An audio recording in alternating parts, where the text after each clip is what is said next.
My name is Melissa Kilgore. I'm 33 years old. At Thanksgiving dinner, my father raised his glass in front of 22 people and said, "To the dreamer who'll never amount to anything." Everyone clapped. Then he looked straight at me and added, "If you vanished today, Melissa, we'd probably celebrate." My mother nodded. My brother smirked. My sister stared at her plate. I didn't argue. I didn't move. I quietly finished my plate and said, "Interesting theory." They don't know what I've been secretly doing for them over the past 18 months. They didn't know about the deal that went public 3 weeks ago, but my grandfather did. He stood up, hands shaking, and said one sentence that turned my father's face white. What happened next didn't just change the dinner, it rewrote the family. Let me take you back. 14 years. Thanksgiving 2011.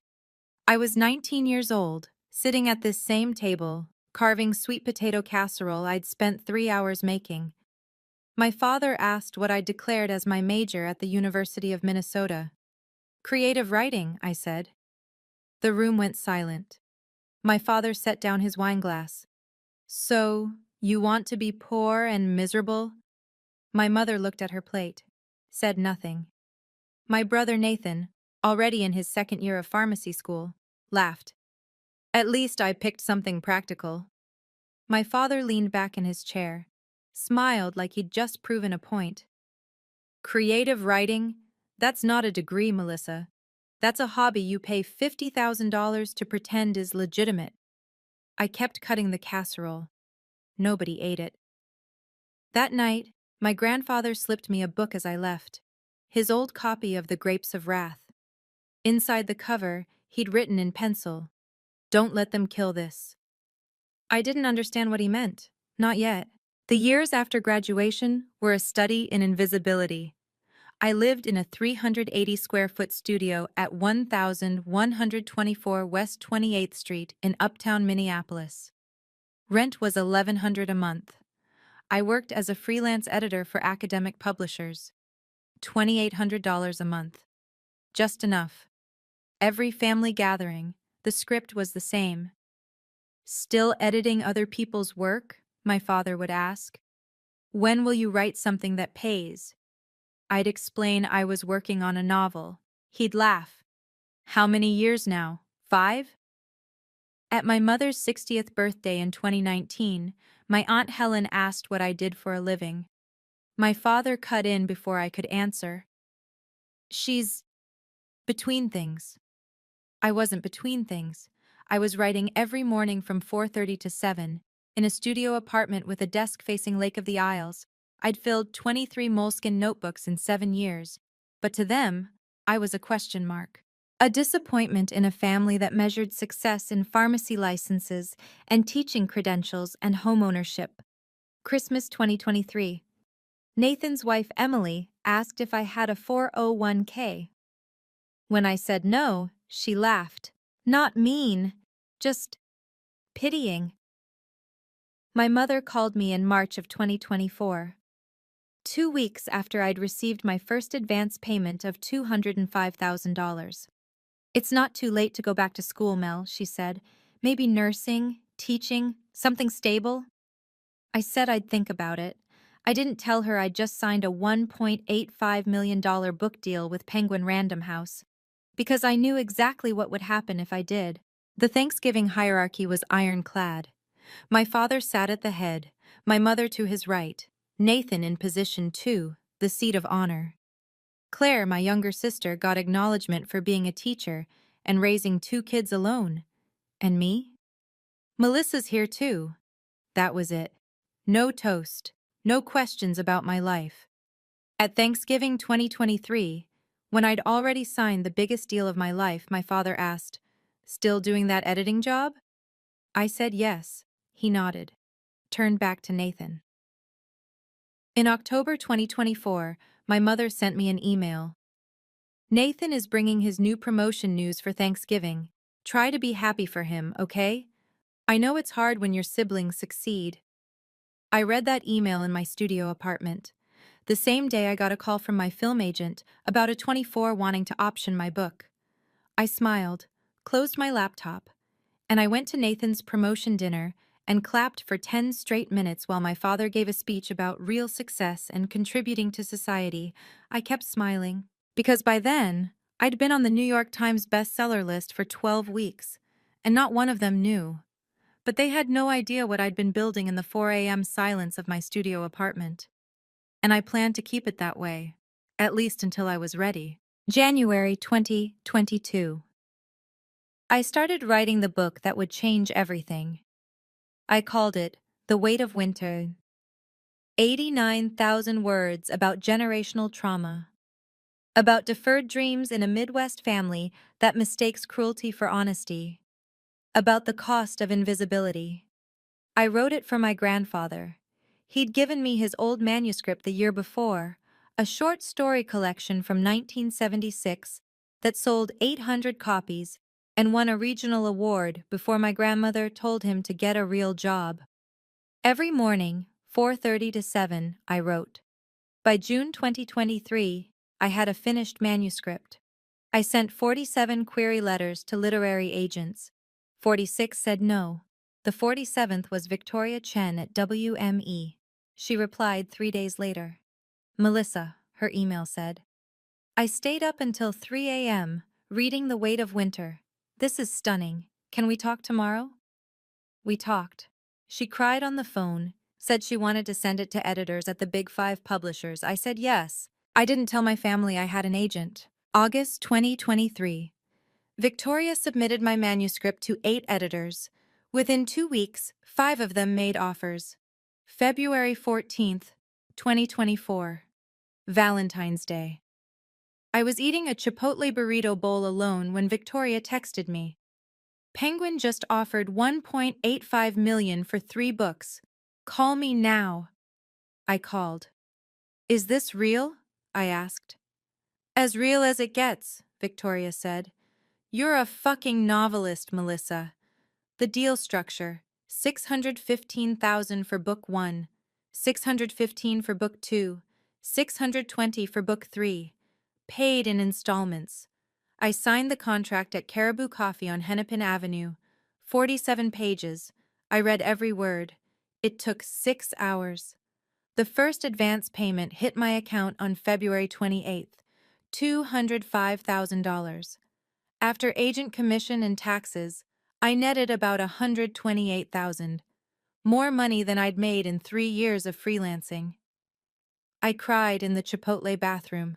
Then I went to my parents' house for Sunday dinner, and I didn't say a word. The book published on June 11th, 2025. The cover was a winter landscape, bare tree, muted blue and gray. My editor at Viking, Samantha Brooks, sent me the first printed copy in May. I held it in my hands and couldn't breathe. Kirkus gave it a starred review in April. A devastating meditation on family, ambition, and the courage to choose yourself. Kilgore's prose cuts to the bone. On June 18th, I debuted at number 15 on the New York Times bestseller list. I saw the announcement at 5 a.m. in my studio, alone. Victoria texted me at 8:12. You're on the list, number 15. This is just the beginning. She was right. Every week, the book climbed. 15, 12, 8, 5. By October, I'd been at number 3 for 6 consecutive weeks. My family still thought I was editing academic papers for $2,800 a month. October 8th, 2025, 11 a.m. Reese Witherspoon posted on Instagram. October Book Club pick, The Weight of Winter by Melissa Kilgore, a story about family, sacrifice, and finding your voice. I sobbed. You will too. 2.4 million likes in 24 hours. Sales spiked by 600% overnight. My publisher rushed to print 50,000 additional copies. I got 6 emails from people I went to college with. OMG, is this you? I replied, yeah, haha. I didn't tell my family. 3 weeks before Thanksgiving, an old roommate called me. Melissa, I just saw Reese's post. When were you going to tell me you're a New York Times best-selling author? I don't know, I said. I guess I'm still processing it. That was a lie. I knew exactly why I hadn't told anyone. because the moment I did, it would stop being mine. September 18th, 2025. My film agent emailed, "A 24 wants the rights." 10 days later, they offered $620,000. I accepted on October 2nd. Deadline Hollywood published the announcement on October 5th. A 24 acquires The Weight of Winter, debut novel by Melissa Kilgore, lands prestige adaptation deal. The payment hit my account on October 18th. After agent fees and taxes, I netted $389,600. I celebrated by getting Chipotle. Again. Then I rewatched Lady Bird, and a 24 film. By Thanksgiving 2025, I had a New York Times bestseller at number 3, a Reese's Book Club pick, and a 24 film deal, and roughly $650,000 in liquid assets. I still lived in my $1,100 studio. I still freelanced. And in 6 weeks, I'd walk into Thanksgiving dinner, where my father would call me a worthless dreamer in front of 22 people, because I never told them. And honestly, I'm glad I didn't. Because the secret wasn't just about the book, it was about the money, and what I'd been doing with it while they called me a failure. That part, that's what would break them. March 8th, 2024. 3 weeks after I received my first advance. My mother called. She was crying. "We're going to lose the house," she said. The bank sent a foreclosure notice, $78,000 on the home equity loan, 90 days past due. My father was too proud to ask his daughter for help, so my mother called in secret. "Don't tell your father I called," she whispered. "Can I help?" I asked. She laughed, sad, exhausted. "Unless you have $15,000 lying around." I did. I had $128,000 in my checking account. "I'll figure something out," I said. 4 days later, I wired $15,000 to Fifth Third Bank with a memo that read, "From Henry Sullivan Savings Account, Family Assistance." My grandfather's name, not mine. My mother texted 3 hours later. "We got an anonymous donor. Jeffrey thinks it's from the church fund. Don't tell him I told you." I replied, "That's amazing, Mom."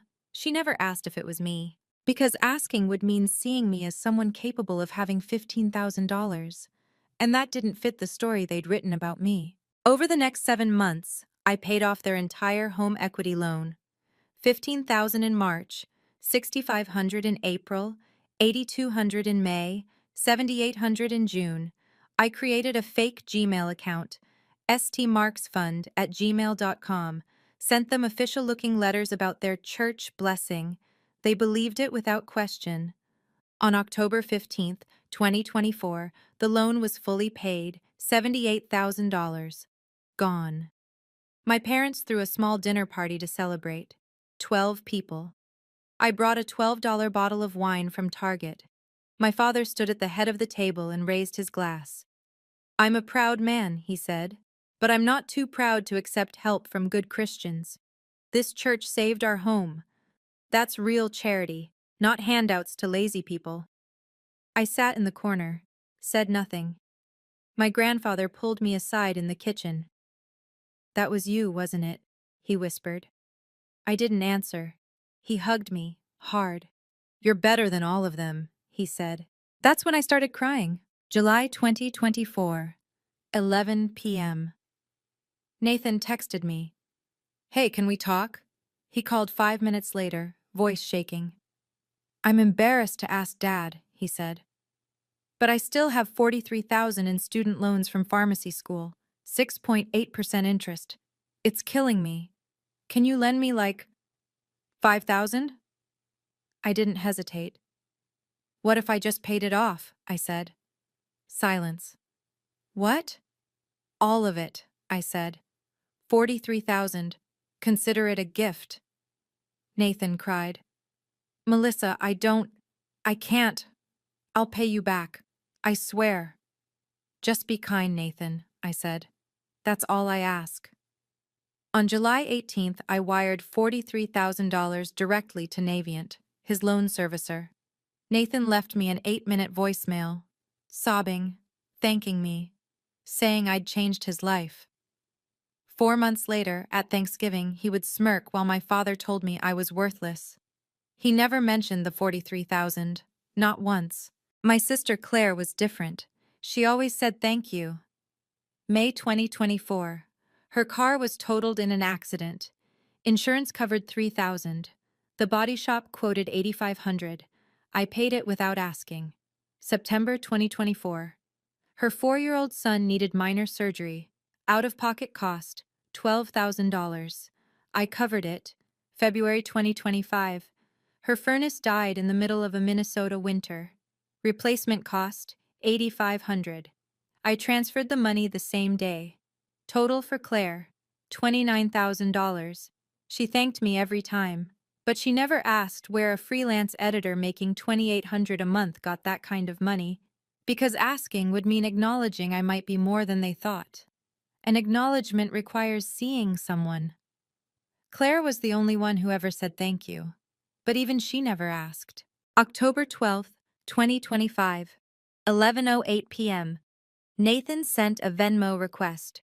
3,200, mortgage, will explain soon, I promise. I approved it at 10:01. I texted him. You okay? Yeah, just weird timing with work stuff, thank you. October 28th. Another request. $1,800. November 15th. 2,500. $7,500 in 5 weeks. I sent it all. I didn't ask questions, and Nathan didn't explain. 12 days before Thanksgiving, I sent him the last $2,500. 12 days before he'd laugh while my father called me worthless. I'd given them $157,500 in 20 months. I kept their house. I cleared Nathan's debt. I fixed Claire's life 3 times over. And not one of them knew. Because they never asked. Asking would mean seeing me as someone with value, and they couldn't afford to do that. Because then they'd have to admit they were wrong.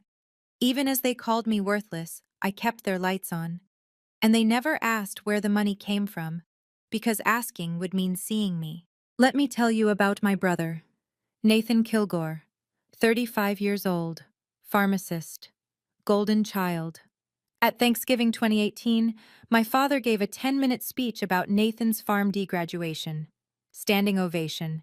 Christmas 2019. Nathan's making $88,000 a year, my father announced to the entire extended family. Easter 2022. Nathan bought a townhouse in Edina.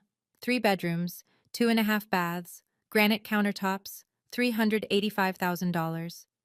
My father showed photos to everyone at the party. This is the American dream, folks, he said, looking at me, not chasing some fantasy. I was at that housewarming party. I brought a $14 bottle of wine. No one talked to me for more than 5 minutes. What my father didn't mention, Nathan's down payment included $40,000 from their retirement savings. And Nathan's stable career? It was already cracking. September 12th, 2025. 2:30 p.m. Nathan was working at Walgreens in Edina. A 71-year-old diabetic patient came to pick up his prescription for metformin. Prescribed dose, 500 milligrams twice daily. Nathan dispensed 1,000 milligrams twice daily. Double the dose. The patient went into severe hypoglycemia the next day. He was hospitalized for 4 days at Fairview Southdale. Stable. No permanent damage. But the family filed a complaint. September 15th, Nathan was terminated. The Minnesota Board of Pharmacy suspended his license pending investigation. Nathan went home that night and told his wife Emily the truth. Then he made her swear not to tell anyone, especially not his father. The next day, Nathan called my parents. Good news, he said, voice bright, practiced. I got offered a consulting position with a pharmacy benefits manager. Fully remote, better hours, similar pay. My father was thrilled.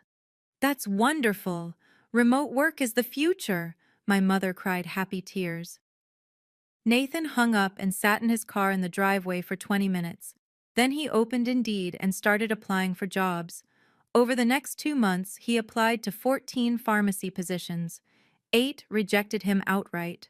Background checks showed his suspended license, Two gave him interviews, both passed, zero offers. Every weekday from 8 a.m. to 5 p.m., Nathan drove to the Starbucks at Galleria Edina. He bought $12 worth of coffee, sat at a corner table, applied for jobs, attended virtual interviews that led nowhere. At 5:15, he drove home. Every Sunday, he attended family dinner at my parents' house, smiled, talked about his consulting projects with scripts he'd rehearsed with Emily. My father beamed with pride. Nathan's ahead of the curve. Nathan's savings when he was fired, $18,000. His monthly burn rate with mortgage and expenses, $6,500. Timeline before he'd be broke, mid-December. So Nathan came to me, the sister my father called worthless, the one who'd never amount to anything. He asked for $3,200, then $1,800, then $2,500, and I gave it to him, every time. No questions asked. November 26th, the day before Thanksgiving. Nathan got his 14th rejection email. He sat in his Audi Q5 in the Starbucks parking lot and cried for 20 minutes. Then he drove to our parents' house to help prep for tomorrow's dinner, where my father would toast to the family's success story. But I knew the truth he was hiding. I knew about the termination letter, the suspended license, the 14 rejections, the $7,500 he'd borrowed from me in 6 weeks. And I knew that in 12 days, when everything came out, Nathan's golden throne would shatter. I just didn't know I'd be the one holding the hammer. November 27th, 2025, Thanksgiving. 22 people were gathering at my parents' house on Nicollet Avenue, the same house I'd saved from foreclosure. I knew the guest list by heart. My parents, Nathan and Emily, Claire and her 2 kids, Sophie, 7, and Ethan, 4. My grandparents Henry and Margaret, Uncle Tom and Aunt Rachel with their 2 teenage sons, Aunt Helen and her college-aged daughter, Aunt Diane and Uncle Paul with their high school son, and me, alone. Seating arrangements were planned in advance. I saw the chart on my mother's kitchen counter when I arrived. I was position 19, out of 22, between a 4-year-old and a stranger. Nathan was position 2, right hand of the king. That's when I knew my father had something planned. I arrived at 2:15, 15 minutes late on purpose. The house was already full. 18 people, chaos, kids running, football game on TV, Vikings versus Bears. I walked in carrying a glass Pyrex dish, sweet potato casserole, my grandfather's recipe from 1982, handwritten on a yellowed index card. My father looked up from arranging wine glasses. "Oh, Melissa, you made it," he said, not looking at me. "Put that dish anywhere." I set it on the counter. Nobody asked what it was. Nathan was in the living room. He saw me. "Hey, Mel." No eye contact. Claire hugged me tight, whispered, "Thank you for everything." I hugged her back. My grandfather found me near the pantry. He gripped my hand. His fingers were shaking. "We need to talk later," he said. "About what?" "You'll see." He squeezed my hand twice. Our signal. "I'm proud." Then he walked away. I stood there holding a casserole dish no one would eat, in a house full of people who didn't see me. And for the first time in 3 years, I wondered, what if I just told them? 2:45 to 3:30. Controlled chaos. Kids chased each other with Nerf guns. Sophie was crying because Ethan stole her toy. The Vikings were up 17 to 14 in the 3rd quarter. Uncle Tom asked me what I was up to these days. "Writing," I said. "Oh, that's nice. Still?" I smiled, said nothing. At 3:10, I hid in the bathroom for 5 minutes. Needed air. At 3:25, I stood near the bookshelf, alone. My casserole sat untouched on the counter. At 3:38, my father clinked his wineglass with a knife. The room went quiet. "Dinner in 2 minutes," he announced. "Everyone to the table." People moved like a choreographed dance. Everyone knew their place. I took my seat. Position 19, between Ethan and Aunt Helen's daughter, who I'd met exactly twice. Across the table, Nathan stared at his plate. Next to him, my father stood. He held his wine glass high. 2015 Napa Cabernet, $85. His special occasions bottle. And he smiled. At 3:39 p.m., everyone was seated. My father stood at the head of the table. He raised his glass. Before grace, he said, I want to say a few words about gratitude. He started talking about family values, hard work, real success. His eyes kept drifting to Nathan, proud, then to me, dismissive. My heart was pounding. Across the table, my grandfather gripped his fork, knuckles white. Then my father looked directly at me, raised his glass higher, and said the words that would change everything. I felt the trap closing before Dad even spoke, because I'd seen this play out for 14 years, and this time I wasn't going to stay quiet. My father's voice carried across the table. I want to make a toast, he said. To dreamers. He paused, let the word hang in the air. You know, every family has one. The person who thinks the rules don't apply to them, who thinks they can just coast on hope and imagination instead of hard work. The room shifted, uncomfortable. Some people grow out of it, he continued. They wake up, they get real jobs, they contribute. He looked at Nathan, smiled with pride. And some people, he turned to me, never do. Someone coughed. A chair creaked. My father raised his glass higher. So here's my toast. To the dreamer who will never amount to anything. May she one day realize that the world doesn't owe her a living. Silence. 2 seconds. Then Uncle Tom laughed, nervous, awkward. Aunt Rachel joined. Then Aunt Diane. Then Uncle Paul. One by one, they started clapping. My mother nodded. Slow, deliberate. Nathan looked down. But his mouth, I saw it, a smirk. Emily, Nathan's wife, clapped, reluctant, eyes on her plate. 14 more people clapped, 20 people total. My sister Claire didn't clap, she was crying. My grandfather didn't clap, his hands were clenched into fists. And I sat there. In seat number 19, next to a 4-year-old, holding a napkin I'd twisted into shreds. But my father wasn't done. You know what the problem is with dreamers? He said, voice rising. They're selfish. They want everyone else to support their little hobbies while real people do real work. He gestured to Nathan. Nathan here, PharmD, stable career, homeowner at 35. That's a man who grew up. Nathan shifted in his seat. Claire, teacher, raising 2 kids alone. She's a hero. Claire stared at her plate, tears falling. And Melissa? Long pause. 33 years old, still playing with notebooks, still editing other people's work for pennies, still thinking she's going to be, what, a famous writer? The room was dead silent. My father leaned forward, looked right at me. If you vanished today, Melissa, we'd probably celebrate. One less person to worry about, one less disappointment. Aunt Helen gasped. Jeffrey, that's… What? My father snapped. I'm tired of pretending, tired of walking on eggshells. She's 33. Sophie, Claire's 7-year-old daughter, whispered to her mom, loud enough for everyone to hear. Mommy, why is Grandpa being so mean to Aunt Melissa? No one answered her, because no one was going to defend me, not even my own mother. My father raised his glass again.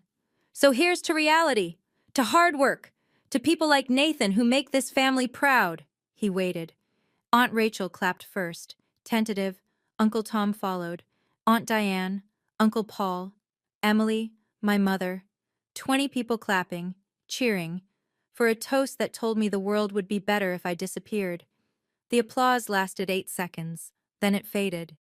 My father sat down, satisfied. My mother smiled at him. Nathan picked up his fork, and that's when I stood up. The chair scraped against the hardwood floor. Every head turned. My father looked up, smirked. Oh, are you leaving? Proving my point? I looked at him. My voice was calm, cold. No, Dad, I said. I'm staying, but I have something to say. He laughed. Oh, this should be good. Let me guess. Another dream you're chasing?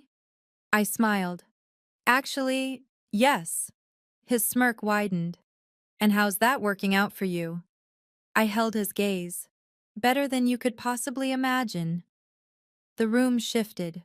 Something in my tone. Something different. My mother stood.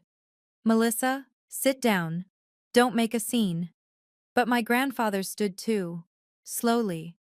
And when he spoke, his voice was louder than I'd heard in 30 years. Jeffrey, sit down. The room froze. My father turned. Dad, this doesn't concern. It concerns me. Grandpa Henry's voice shook the room. You just told your daughter, my granddaughter, that the world would be better if she vanished, in front of 22 people, including children. My grandmother reached for him. Henry, please. No, Margaret. I've been quiet for 33 years. I watched you people crush this girl. And I'm done. My father stood, face red. Dad, you don't understand. I understand perfectly. Grandpa pulled something from his jacket pocket. An envelope, old, yellowed. He held it up. You want to know about dreamers, Jeffrey? I was a dreamer. I wrote a book, published it in 1976. Know how many copies it sold? 800. Know what you did? You and Linda told me to get a real job, so I sold insurance for 30 years and hated every second.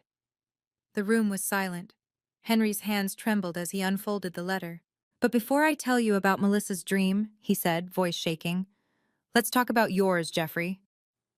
My father's face went white. 22 people laughed. I stood up. My grandfather held up the letter. This, he said, is dated June 12th, 1998. He started reading. Dear Dad, I need your help. I want to start my own accounting practice, but the banks won't give me a loan.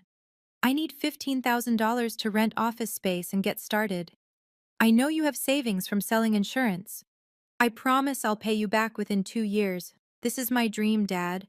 Please don't let me down. Your son, Jeffrey. My grandfather lowered the letter. I gave you the money, Jeffrey. June 15th, 1998. Check number 4721. $15,000. Your dream. My father's mouth opened, closed. No words came out. Your accounting practice? Grandpa continued. It closed in 8 months. You never paid me back, not $1. Uncle Tom leaned forward.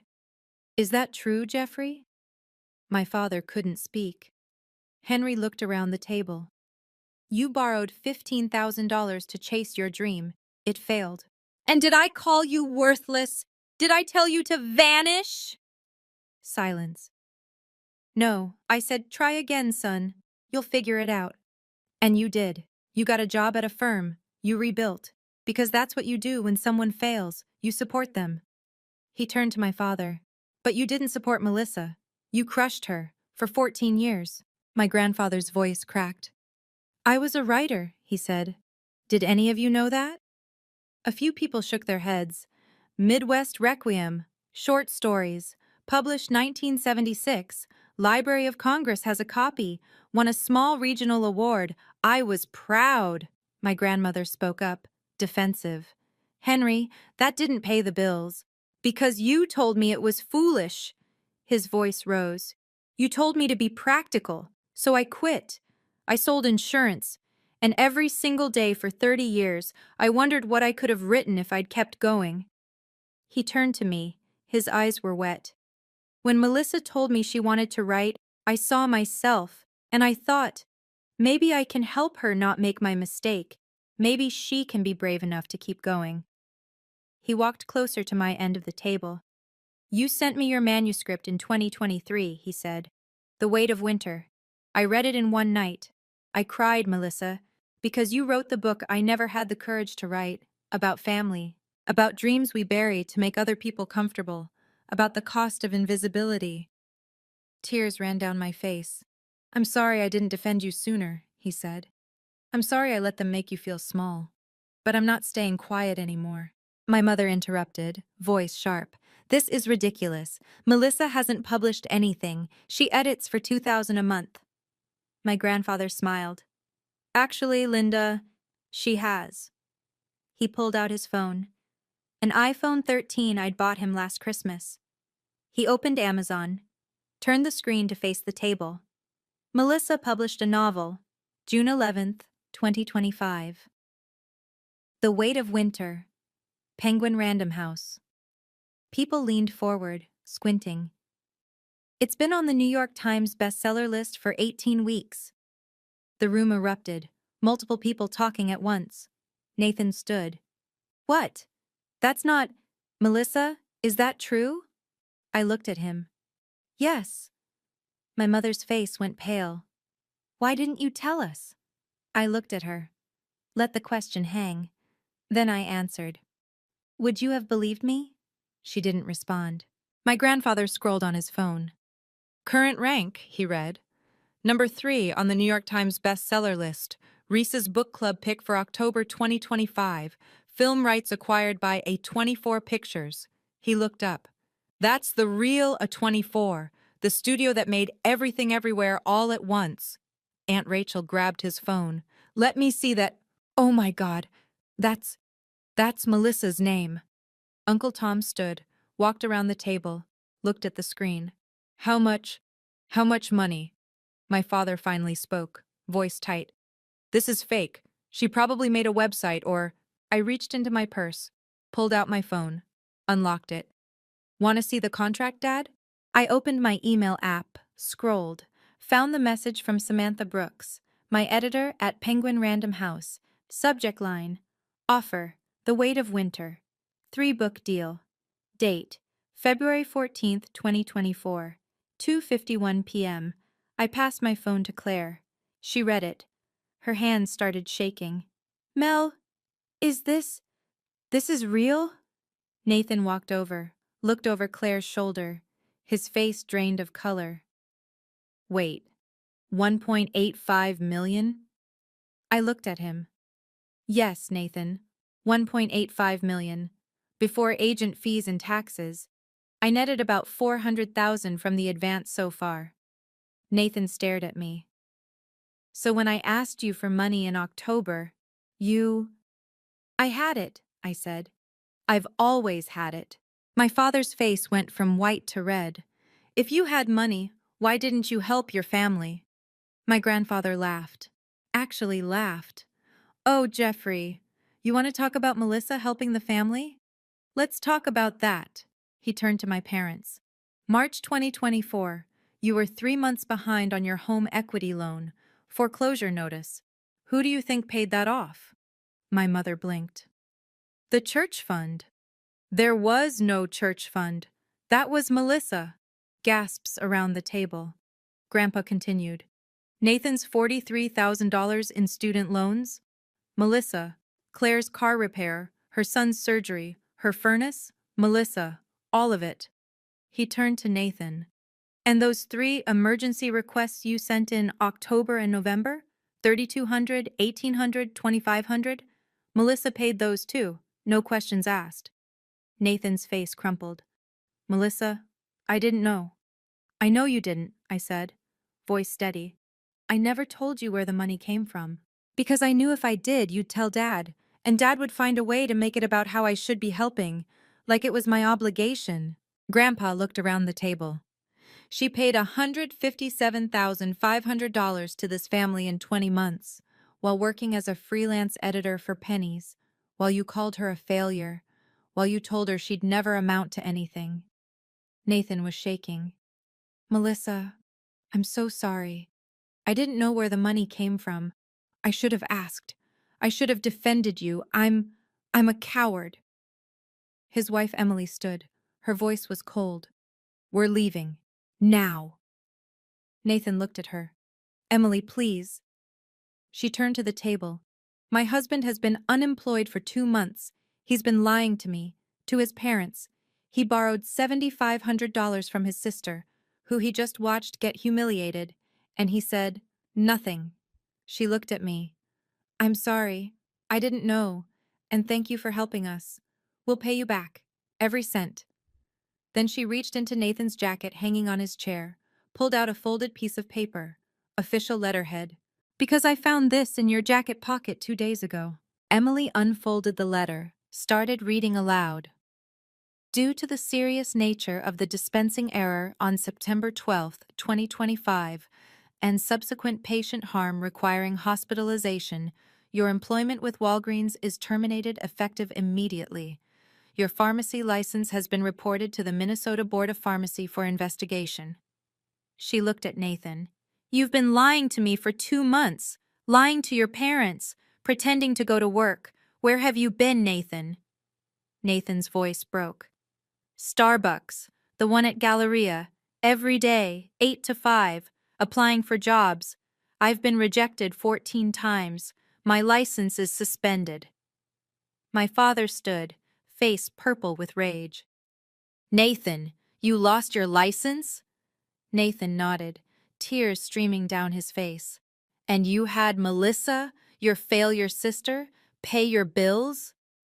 That's when Grandpa stood again. No, Jeffrey, Melissa isn't the failure here.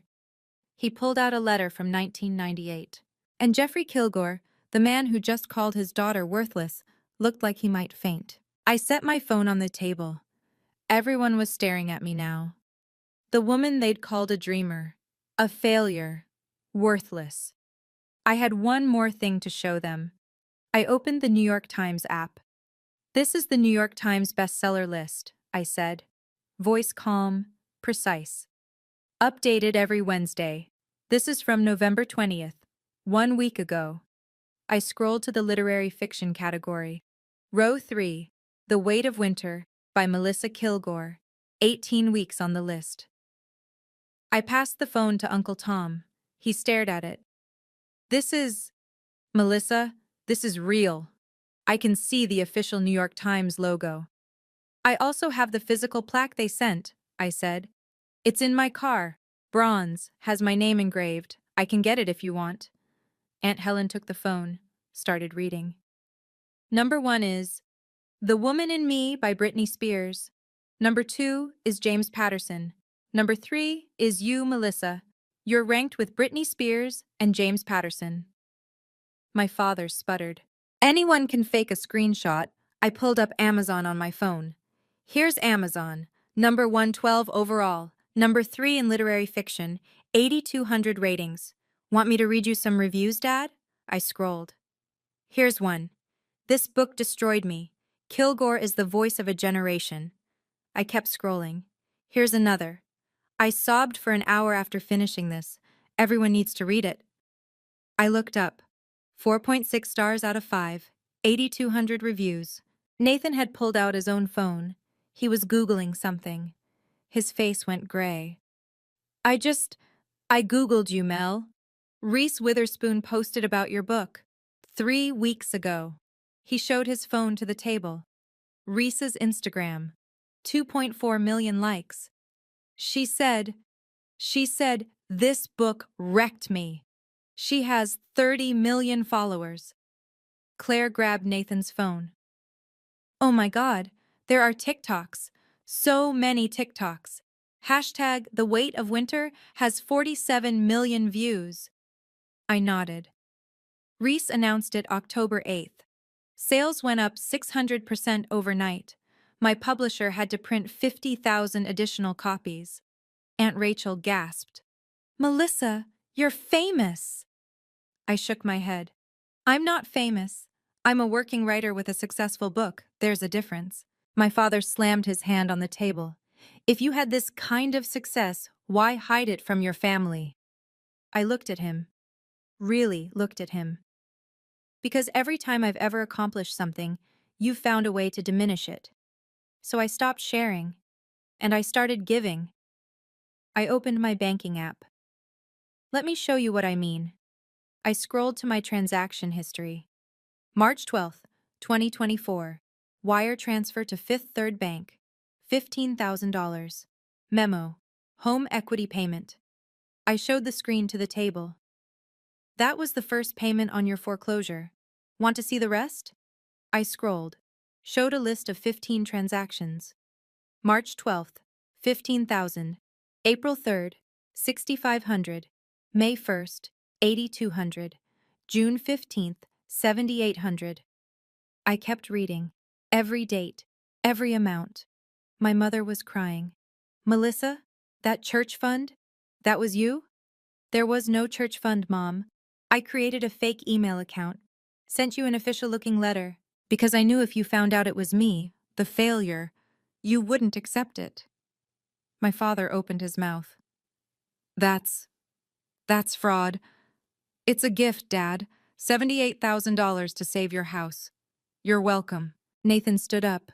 Melissa, my student loans. Did you? Was that you? I looked at him. What do you think, Nathan? His voice was barely a whisper. You paid it. You paid all of it. I wired $43,000 to Navient on July 18th, 2024. You called me crying. You said you'd never forget. You promised you'd pay me back. I paused. And then 4 months later, you smirked while Dad told me I'm worthless. Nathan's tears started falling. Melissa, I didn't know you were... I thought you were just being kind with money you'd saved, or... You didn't ask, Nathan.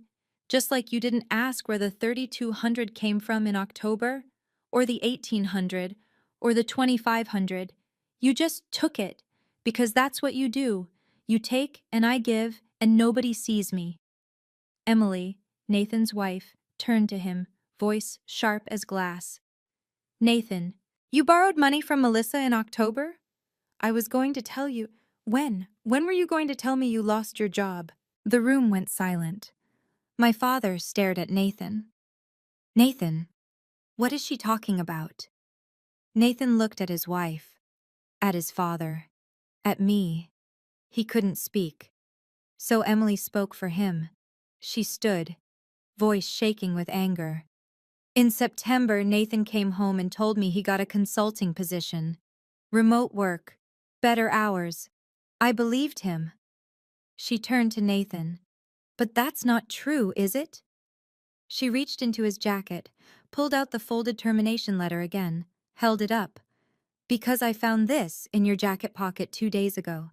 She read it again, slower this time. Due to the serious nature of the dispensing error on September 12, 2025, and subsequent patient harm requiring hospitalization, your employment with Walgreens is terminated effective immediately. Your pharmacy license has been reported to the Minnesota Board of Pharmacy for investigation. She looked at Nathan. You've been lying to me for 2 months, lying to your parents, pretending to go to work. Where have you been, Nathan? Nathan's voice broke. Starbucks, the one at Galleria. Every day, 8 to 5. Applying for jobs. I've been rejected 14 times. My license is suspended. My father stood, face purple. Nathan, you lost your license? Nathan nodded. And you had Melissa, your failure sister, pay your bills? Grandpa stood again. No, Jeffrey. Melissa isn't the failure here. I pulled up Safari on my phone, navigated to Deadline Hollywood. There's one more thing, I said. I found the article from October 5th. Turn the screen to face the table. October 5th, 2025, a 24 Pictures acquired film rights to The Weight of Winter. The headline was visible. A 24 acquires The Weight of Winter. Melissa Kilgore. Debut novel lands prestige deal. Purchase price, $620,000. After agent fees and taxes, I netted $389,600. I looked at my father. So to answer your question, Dad, I'm doing fine. Uncle Tom whispered to Aunt Rachel. A 24 is the studio that made Everything Everywhere All at Once. And Moonlight, I said, and Lady Bird and Hereditary, yes. I set my phone down. 22 people stared at me. The woman they'd called a dreamer, a failure, worthless. I had one more thing to say. I've given you $157,500 in 20 months. I kept your house. I cleared Nathan's debt. I fixed Claire's life 3 times over. And not one of you knew. Because you never asked. asking would mean seeing me as someone with value, and you couldn't afford to do that, because then you'd have to admit you were wrong. I showed them the New York Times list. Row 3, my name, and I watched my father's world collapse. The room exploded. 15 people talking at once. Aunt Rachel to my mother. You had no idea? Uncle Paul to my father. You called her worthless and she paid your mortgage? Aunt Diane to Nathan. Your license is suspended? Sophie, Claire's daughter, started crying. Ethan asked, Is Aunt Melissa rich? My grandmother turned to Grandpa Henry. You knew about this? Emily grabbed Nathan's arm. We need to talk, now. My father tried to speak, tried to regain control, but Uncle Tom cut him off. No, you don't get to talk right now. Melissa does. My father stood, hands up, defensive. Okay, everyone calm down. Melissa, I didn't know. If I'd known you were successful, I would have what, Dad? My voice was ice. Been proud? Supported me? Or would you have found a way to make it about you? That's not fair. You told me if I vanished, you'd celebrate. 22 people heard you. What part of that should I forgive? My father was desperate now.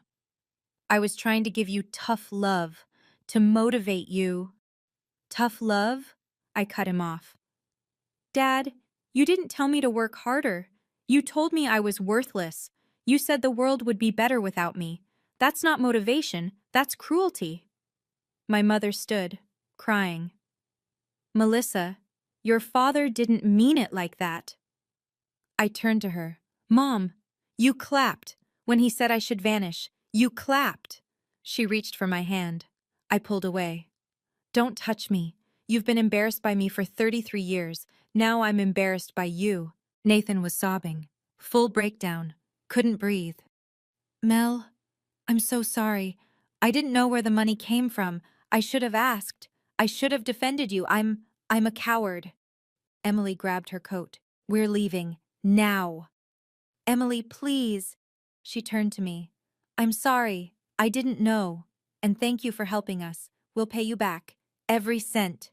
She grabbed Nathan's arm, pulled him toward the door. Nathan, car. Now. We're going to talk about the fact that you've been spending 8 hours a day at Starbucks lying to me about having a job. The door slammed. Nathan and Emily were gone. The golden child had fallen. Claire walked to me, wrapped her arms around me, held on tight. I'm so sorry, she whispered, for not defending you, for taking your money without asking questions, for being a coward just like Nathan. She hugged me for 2.5 minutes. I finally let myself cry. Uncle Tom approached, hands in pockets. Melissa, I apologize. I clapped, I was wrong. What your dad said was cruel, and I should have said something. Aunt Helen touched my shoulder. I'm proud of you, sweetheart. Always have been. My grandfather gripped my shoulders, looked me in the eyes. You are magnificent. 4 people apologized. 18 didn't. My father stood at the head of the table, silent. My mother sat in her chair, crying. The turkey sat on the counter, uncarved, cold. Nobody moved to eat. Nathan's wife found the termination letter in his jacket, and the golden child's throne didn't just crack. It shattered into dust. I walked to the head of the table, where my father had been standing. I looked at all 20 people still in the room. I'm going to say this once, I said. I love you all, but I will not be disrespected anymore. Here are my boundaries. I counted on my fingers. 1. No more jokes about my career. No more dismissive comments. If you can't be proud of me, be quiet. 2. No more financial requests. I've given $157,500. That account is closed. If you need money, ask a bank. 3. If you want a relationship with me, you apologize, sincerely. Not, I'm sorry you felt hurt. A real apology. My father sputtered. You can't just, I can, and I am. This is my boundary. You can respect it, or you cannot have me in your life. Your choice.